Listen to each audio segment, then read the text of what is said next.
ခုဆိုရင်ကျွန်တော်တို့မြန်မာနိုင်ငံကိုပတ်ဆက်လွှဲမယ်ဆိုရင် master tweet နဲ့လွှဲလို့ရတယ်ဒါပေမဲ့အရင်ကဆိုရင် master tweet မှာက KP ပဲရတယ်ပေါ့နော်အခုဆိုရင်ကျွန်တော်တို့ ARD ပေးပါလွှဲလို့ရပါပြီအဲဆိုရင်တော့ကျွန်တော်တို့အရင်အထင်မြင်မြတ်ဆက်ဆန်နဲ့လွှဲလို့ရတာပြီပေါ့နော်ကျွန်တော်တို့ KP အဆင်မပြေဘဲနဲ့ ARD ပေးရှိတဲ့လူတွေတွေ့လဲတော်ရှိပြီတယ်ပေါ့နော်အဲကြောင့်မို့လို့ကျွန်တော်ဒီဗီဒီယိုမှာမြန်မာနိုင်ငံကို ARD သူကလေးကိုလွှဲနေလေးကျွန်တော်မျှဝေပေးမှာဖြစ်ပါတယ်ကျွန်တော်တို့ရဲ့master tweet ဘက်နဲ့ရောက်သွားပြီဆိုတာနဲ့ကျွန်တော်တို့ KP လွှဲတဲ့အတိုင်းပါပဲအားလုံးပေါ့နော်စိတ်ကိုနှိပ်ပါပြီးတော့ရင်ဒီနေရာမှာကျွန်တော်တို့ဒီအလဲဟာလေးပေါ့နော်ဒါလေးကိုပဲနှိပ်ပြလိုက်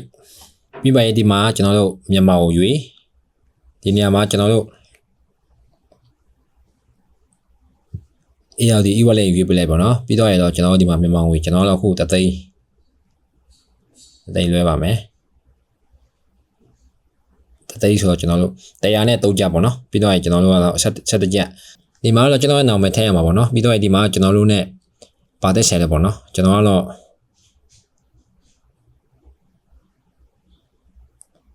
တခုခုကျွန်တော်ရွေးပေးလိုက်ပါမယ်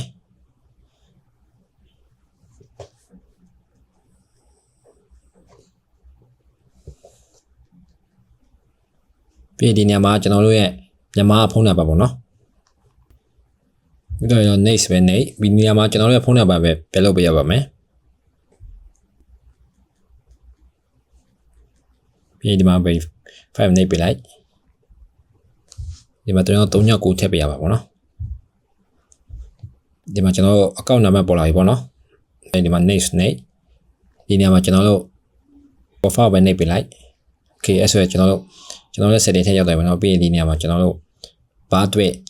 လွှဲမှာလဲဆိုရင်တော့ကျွန်တော်က save view နေလိုက်မယ်ပြီးတော့ရင်ဒါကျွန်တော်ရဲ့လာစားပေါ့နော်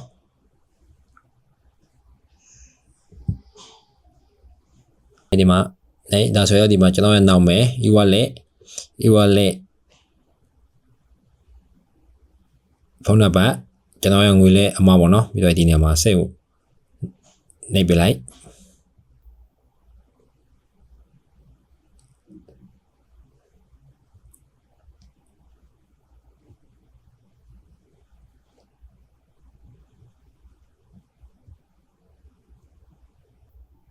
ခုကျွန်တော်လွှဲလိုက်ပေါ့နော်ဒီမှာဆွဲရောက်ပါပြီအဲဆိုကျွန်တော်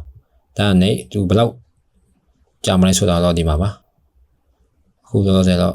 process ပဲရှိသေးတယ်ပေါ့နော်ကျွန်တော်3နာရီ38မိနစ်မှာကျွန်တော်လွှဲထားတာပေါ့နော်အဲ့တော့ခုချိန်ထိတော့ complete မပြတ်သေးဘူးဒါပေမဲ့အခု notice တက်လာပါတယ်ရောက်လာမသိဘူးပေါ့နော် okay အခုဆွဲတော့ဒီမှာပါသူတို့ရောက်သွားပါပြီပေါ့နော်ကျွန်တော်အခုစကားပြောနေရင်းနဲ့ပဲသူတို့ရောက်သွားတာပါ38မိနစ်ဆွဲတော့အခုရောက်တာ40ခေါ်တော့10မိနစ်ပဲကြာပါတယ်